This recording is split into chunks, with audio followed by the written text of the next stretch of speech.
everybody, welcome to the narrated version of the revival of Lapis Lazuli. So this is part 2, and if you want to mute me and read it on your own, you can, but without further ado, I'm going to start reading this for you.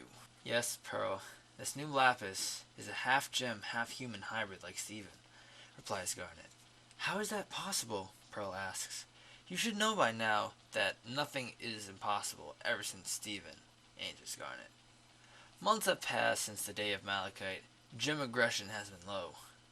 Lapis has really been part of the team, hasn't she? Steven says. Oh yes, she even sewed out her own outfit instead of one of your long-sleeved shirts, says Pearl. Over the past few days, Lapis seemed a bit off, don't you think? Questions Steven. Something could be on her mind, Garnet said as she came up from behind. She focuses her attention on Pearl. You should watch her sleep tonight. I thought Steven, I wasn't allowed to do that anymore. Pearl stammers. Just until we figure out what is wrong, replies Garnet, as she ventures into her room. Hey Steven, you want to go down to the beach? Calls Lapis near the door. Yeah, I'll be there. Go on ahead, Steven echoes back.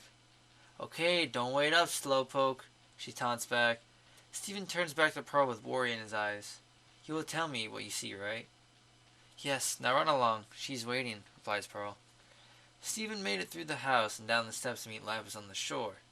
Finally! There you are. I was starting to think you were ditching me again for Connie like last time, says Lapis. Sorry about that. Today, I just want to spend time with you, answers Steven. Great! What's first? Questions Lapis. Let's see. Steven tag, sandcastles, swimming, or maybe looking for seashells, replied Steven. Yeah, let's do that. Seashells, she said excitedly. Some time passed and Steven runs over to Lapis and says, Hey, listen to this one. It sounds like the ocean. Lapis cuts in. Well, yeah, chirps Steven. Come on, you fuzzball, keep looking, she taunts back. After moving quite a ways from the temple while on their search for Lapis, she approaches a spot where she never should be. This place was where? Lapis thinks as a shiver at the thought races up her spine. Hey, are you okay? Steven calls as he runs up to her to place his hand on her shoulder in a comforting manner. Don't touch me! She snaps back. Steven looks at her taken aback. I'm sorry, I didn't mean it like that. I'm gonna head back up to the temple, she says calmly. And then she was gone. Steven, do you remember what happened in this spot? Garnet! How long were you there? Questioned Steven. Long enough to know this was the spot the original Lapis Lazuli took her life, Garnet replied coldly. Do you think she knows? Steven wondered. We have to see what Pearl can manage to salvage from watching Lapis tonight. Let's head back, Garnet answered. Agreed Steven. Time passed through the rest of the day until it finally reached night. It was now where the plan would be set in motion. Remember, Pearl, stay hidden, don't let her see you, and whatever else you do not engage. Clear? Garnet commanded. Crystal, nodded Pearl in agreement. Pearl was doing what she told and kept watch over Lapis during the night. In no time, it has passed 12 o'clock in the morning for the start of the new day, and that's when it happened. Pearl starts to see Lapis struggling in bed, tossing and turning chaotically. Remembering not to engage, she sat and waited. Then, with a flash, Lapis sprung up from the bed and turned with her feet hanging over the side. Almost instantly, she swung her fist at the wall in anger and started to silently weep. I can't keep doing this. The nightmares won't stop. I remember everything, who I was, what I've done. This has to stop. But how? Lapis thinks in her head. She then proceeds to get up from the bed and heads outside to the shoreline, with Pearl keeping her distance behind watching. Pearl explained what happened from the night before. So she just sat there for a couple hours before she turned to bed and slept fine for the rest of the morning. Thank you for your report, Pearl. Watch her again tonight to see if any change. Garnet replies coolly. I understand, returns Pearl. Garnet then turns to Stephen. Stephen, make sure she doesn't harm herself. You can count on me, agreed Stephen. The day was slow, and nothing much had happened. As the day transitioned into night, Pearl got prepared for the night watch. Little did she know, Stephen had a plan that night too. Around the same time as the previous night, Lapis began to thrash around in her sleep. Deeply entranced by the nightmares she's been living with, Pearl takes note of her actions, and Stephen appears at the side of the bed. Lapis? Lapis! Hey, wake up! He whispered. Can you hear me? Hey! Suddenly a dim glow started to illuminate from under the covers, from where her gem is located. That voice sounds familiar somehow. How can I tell? I haven't been awoken like this since. I want out. The pain of loneliness. A voice from the ages echoes.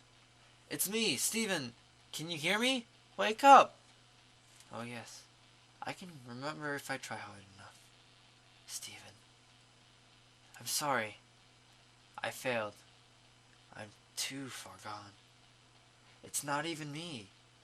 Then again, who am I to be? The dark consumes even the purest of them all.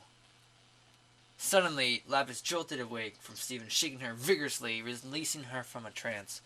The gem glow faded and returned back to the dormant state.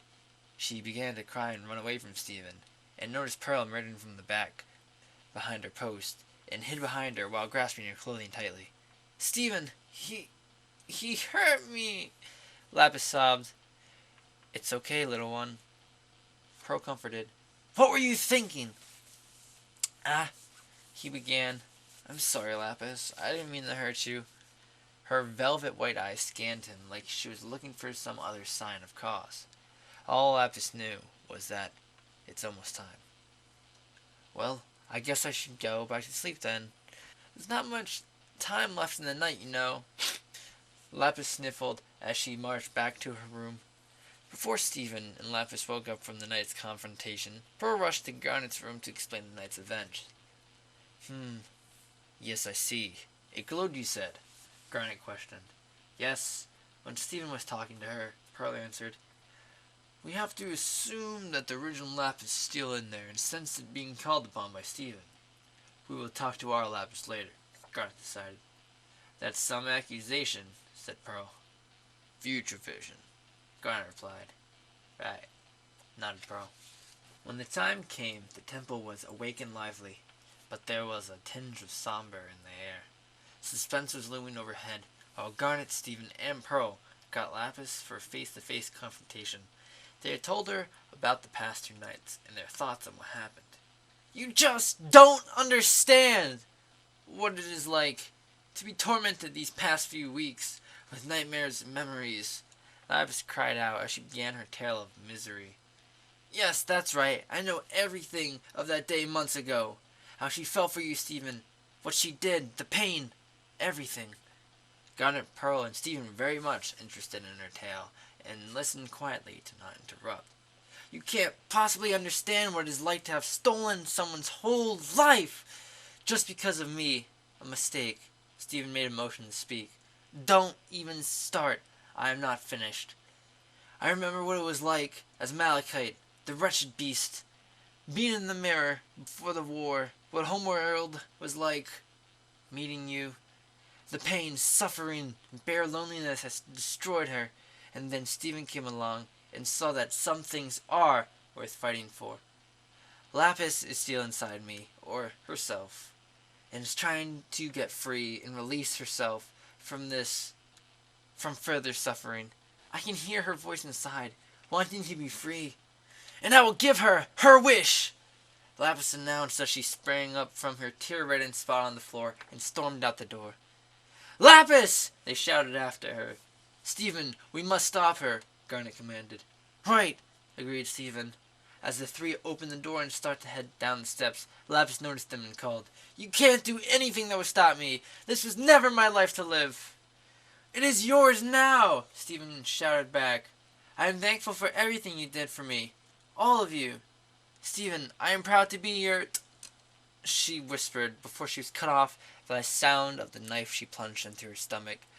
that she snatched off the table before she left. "No! Pearl, call 911! We need medical!" Stephen exclaimed. "But what about your powers?" Pearl questioned. "It won't work in something like this," he yelled back.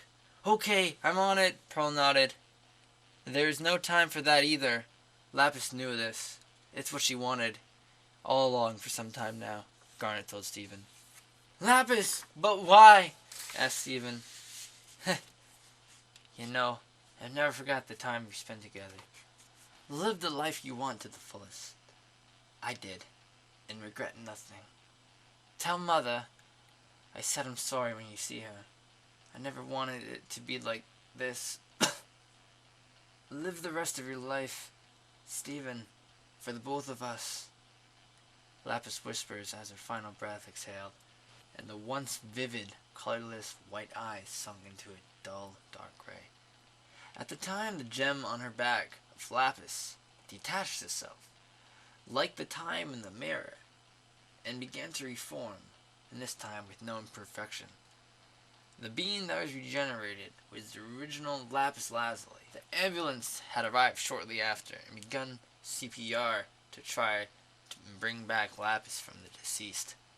"1, 2, 3, clear!" the EMT shouted. With multiple attempts, with no success rate, the little girl, known as Lapis Lazuli, for a short time, has passed. "I'm sorry. There was nothing else I could have done," the EMT announced as he looked upon the spectators, ashamed at his inevitable failure. "You did your best," Garnet told him. "Please, move out of the way, everyone. I need to see her," Lapis said in a hoarse voice. "What are you—" Stephen began. "It's okay. She was my daughter, too," she said, then turned to face the body of her previous shared life. "I'm sorry for all the suffering I have caused you. Now it's time for me to make amends. I will unite you with the heart and soul of this planet. My only gift I can give to you, my love," Lapis comforted quietly. She then lifted up her arm and motioned water to rise and encase itself around her daughter, to float her body and carry it to sea. "May the ocean protect you with all its might and fury, so no one will disturb your final resting place," she prayed as the waves crashed and engulfed the body to end. A soft sound of thunder came shortly after, and it started to sprinkle. "Lapis, are you okay?" asked Stephen with sincerity in his voice. "Yes, I am fine," Lapis began. "Homeworld forced the hand that murdered my daughter, and it's time we take the battle to them. If you will have me, I would like to join the crystal gems for both Lapis and Stephen to eliminate the threat of Homeworld to this planet. Earth is loved and was loved by the things I care about the most. What say you?" Lapis asked. "There is always room at the temple for you," replied Garnet in agreement. "Then it's settled. War with Homeworld for the sake of this world again. Nothing will ever be safe with the diamonds in charge, so that's where we should hit the hardest," Lapis echoed. "Lapis?" Stephen asked. "Stephen? Are you sure about this?" he replied. "I am." "Oh, one other thing," said Stephen. "What?" "Fuse with me," he teased. She then looked at him in a disapproving face for a good moment. Then she smiled and answered, "No prop, Bob." Stephen's eyes sparkled with joy and mischief. "It's Stephen," he said with dignity. "Right," Lapis replied. The end. Well, I hope you guys enjoyed, and hopefully my couldn't speak English at some parts weren't too bad, and I try to kind of mix up some of the voices of the characters so it wasn't as boring. So, with that, my loves, I hope you enjoyed the revival of Lapis Lazuli, part 2 of the death of Lapis Lazuli. Till next time.